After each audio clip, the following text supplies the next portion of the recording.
Halo semuanya, balik lagi sama gue, Luis di Kinetic ID. Jadi Logitech belum lama ini ngeluarin Logitech G Pro X Keyboard. Dan bisa dibilang keyboard ini adalah revisi dari Logitech G Pro Keyboard yang sebelumnya itu pernah dirilis. Karena di versi yang sebelumnya itu Romer G Switch punya banyak isu. Salah satunya adalah kalau misalkan keycapsnya itu patah, kita nggak bisa ngeganti keycaps lain ataupun ngebeli keycaps aftermarket yang lain. Karena si Romer G Switch ini punya bentuk stem yang berbeda kalau dibandingkan dengan Cherry MX stem yang dimana lebih gampang cari keycaps aftermarketnya. Gue pribadi pun juga ngerasain hal yang sama karena gue dulu juga pakai Logitech G Pro Keyboard. Meskipun gue pakai keyboard ini nggak sampai patah keycapsnya, tapi kalau misalkan udah dipakai lama, keycapsnya itu bakalan jadi shiny atau mengkilap. Dan kalau misalkan udah mengkilap itu nggak bakalan bisa diapa-apain lagi, mau dibersihin juga nggak bisa, mau diganti keycapsnya pun juga nggak bisa karena nggak ada yang jual sama sekali. Jadi ya kurang lebih itu ide utama kenapa akhirnya Logitech ngerevisi dan juga ngeluarin G Pro X Keyboard ini.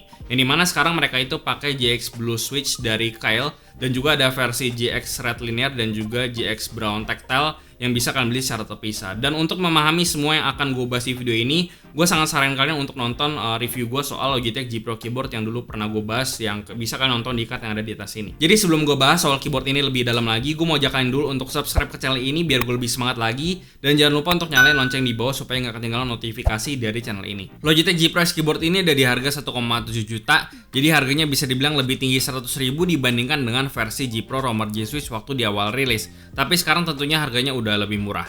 By default yang beredar sekarang ini adalah keyboard yang menggunakan GX Blue Switch, tapi kalau kalian pengen ganti, kalian bisa beli GX Brown Tactile ataupun GX Red Linear yang dijualnya itu secara terpisah dan harganya itu sekitar 800 ribuan dengan total kurang lebih 92 switch. Secara desain keyboard ini sama sekali nggak ada perubahan apapun dari segi fisik dengan versi yang keluar 2 tahun lalu. Bahkan branding Pro yang ada di samping pun nggak ditambah X atau apapun. Jadi dari segi desain gue bisa bilang kalau Logitech ini cukup malas untuk merubah sisi desain dari keyboard ini, karena udah sejak 2 tahun juga dari versi yang pertamanya itu rilis, mereka sama sekali nggak ada update apapun soal sektor compact size keyboardnya. Meskipun ya sekarang kita udah bisa ganti keycaps karena sekarang udah pakai MX stem. Tapi row paling bawahnya ini masih punya ukuran yang nggak standar.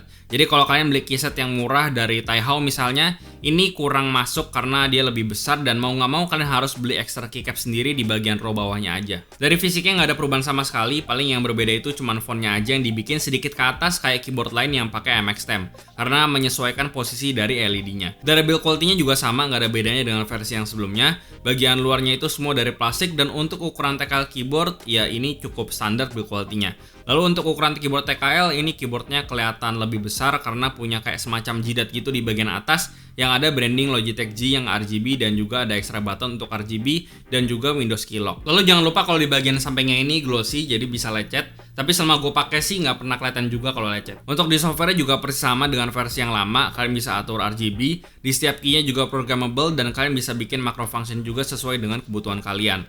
Lalu di keyboard ini juga nggak ada dedicated media key sama sekali. Beberapa dari kalian mungkin bakalan ada yang nggak suka, tapi kalau gue pribadi justru prefer kayak gini supaya keyboard ini tetap compact dan jadinya nggak perlu nambahin space khusus untuk nambahin multimedia keys. Untuk kabelnya Logitech di sini masih pakai kabel yang sama, yaitu kabel micro USB ke USB Type A. Kabelnya ini berdedet dan sangat kaku juga. Tapi buat gue pribadi nggak masalah karena keyboard itu nggak digerakin kemana-mana juga, jadi mau kabel kaku pun nggak masalah. Lalu enaknya di ujung micro USB-nya itu dikasih semacam mounting, jadi waktu dipasang bakalan lebih kuat. Nah sekarang gue akan ngebahas hal yang bikin keyboard ini cukup spesial. Keyboard ini hot swappable, yang berarti kita bisa langsung pasang atau ngelepas switch-nya tanpa melalui proses soldering dan juga desoldering seperti pada keyboard kebanyakan. Dan ini hot swap-nya beda dengan sistem Autoemo hot swap, karena si Kyle hot swap ini bisa untuk semua jenis switch yang pakai 3 pin. Jadi kalian bisa ganti ke switch seri MX, Gateron, dan juga switch-switch lain. Kalau kalian mau pakai switch 5 pin kayak Zilios switch sebenarnya bisa, cuman kalian harus motong 2 pinnya supaya bisa masuk. Untuk ngeganti switchnya juga gampang, kita tinggal buka keycapsnya aja dengan keycaps puller, dan di sini Logitech ada ngasih keycaps dan switch puller. Tapi di sini pullernya gue kurang saranin untuk jadi keycaps puller karena berpotensi untuk ngerusak keycaps kalian. Jadi kalau mau ngelepas keycaps, saran gue bisa pakai keycaps puller yang modelnya itu pakai wire. Setelah ngebuka keycapsnya, kalian tinggal buka aja switchnya dari atas dan bawah dengan bantuan dari switch pullernya. Dan tinggal kalian tarik aja switchnya. Lalu kalau kalian mau pasang lagi ya tinggal kalian pasang aja ke PCB-nya. Jadi ya kalau ada salah satu switch yang rusak, kalian bisa ngegantinya dengan gampang, ataupun kalau kalian bosen atau nggak suka dengan GX Blue Switch dari kali ini, kalian bisa ganti dengan switch yang lain yang kalian suka. Tapi di sini gue cukup concern dengan harga switch yang ditawarkan sama si Logitech. Di sini Logitech ngejual total 92 switch dengan harga 800.000. Dan menurut gue harga switch ini agak kurang masuk akal kalau dibandingkan dengan kita beli sendiri switchnya.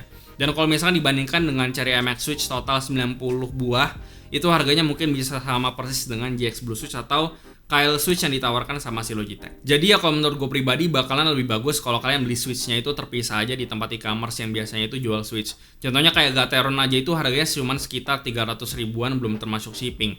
Jadi ya lebih murah, ataupun kalian bisa cobain Switch lain selain Kyle Red ataupun Kyle Brown. Karena kedua Switch itu bisa dibilang biasa aja dan kalian bisa dapetin Switch lain yang harganya itu lebih murah tapi lebih enak juga dibandingkan kedua Switch itu. Apalagi kalau misalkan mereka ngejual dengan harga 800 ribu, menurut gue sangat gak masuk akal. Tapi ya setidaknya kita dikasih opsi untuk bisa ganti Switch yang gantinya pun juga gampang. Dan menurut gue pribadi ini adalah perubahan yang sangat penting mengingat kualitas keycaps dari keyboard ini kurang baik.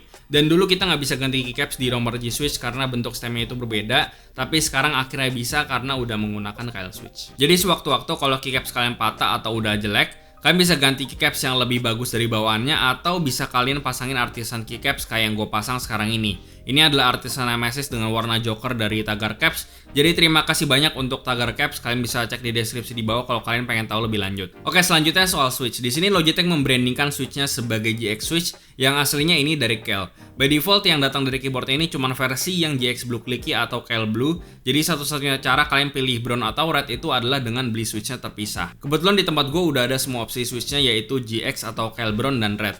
Dan untuk plate sendiri di sini Logitech pakai steel plate biasa. Dan gue nggak bisa ngomong banyak soal Blue Switch karena gue pribadi kurang suka sama Blue Switch. Lalu linear red Switch-nya ini surprisingly smooth kalau dibandingkan dengan Cherry MX Red. Untuk brown Switch-nya juga lebih berasa tactility-nya dan bottoming out-nya juga lebih nendang dibandingkan dengan Gateron Brown ataupun Cherry MX Brown. Meskipun masih punya actuation yang sama. Lalu masih sama kayak dulu, semua Switch yang ada stabilizer-nya kayak Shift, Spacebar, Enter, dan Backspace, semuanya ini ada rattle. Untuk mendingan Switch yang mana, gue rasa kalian nggak bisa tanya ke gue karena itu preferensi masing-masing. Tapi kalau gue pribadi, gue prefer ke Switch tactile kayak brown Switch ataupun yang lagi gue suka sekarang ini adalah Zillow Switch. Yang kemarin itu gue pakai di N Pro 2 dan udah sempet gue bahas juga. Jadi kalau urusan Switch balik lagi itu ke preferensi kalian masing-masing.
Kalau ngomongin soal main game, tiap Switch ini advantage-nya bisa dibilang sama aja. Karena gue udah coba banyak keyboard dan jenis Switch juga, dan kesimpulan gue advantage-nya ya sama aja.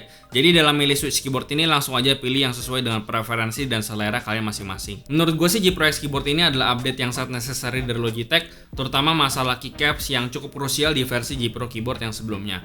Meskipun gue pribadi agak kecewa karena mereka memutuskan untuk tidak membuat sesuatu yang baru, karena udah jeda 2 tahun sejak mereka ngerilis versi G Pro yang sebelumnya. Gue rasa jeda 2 tahun itu adalah saat yang tepat untuk mereka membuat sesuatu yang baru, tapi ternyata tidak. Dan untuk harga 1,7 juta, gue rasa ini adalah salah satu opsi aja buat kalian yang pengen mechanical keyboard dan kedepannya mungkin bakalan sering coba atau ganti-ganti switch karena kemudahan dari hotshotnya itu. Tapi ya setidaknya kalian bisa ganti ke yang lebih bagus. Jadi ya gue rasa itu aja untuk video kali ini. Seperti biasa, kasih tau gimana pendapat kalian di kolom komentar di bawah, like dan share jika bermanfaat, lalu follow semua sosial media kami di Facebook, Instagram, dan join komunitas kami juga di Open Chat dan juga Discord.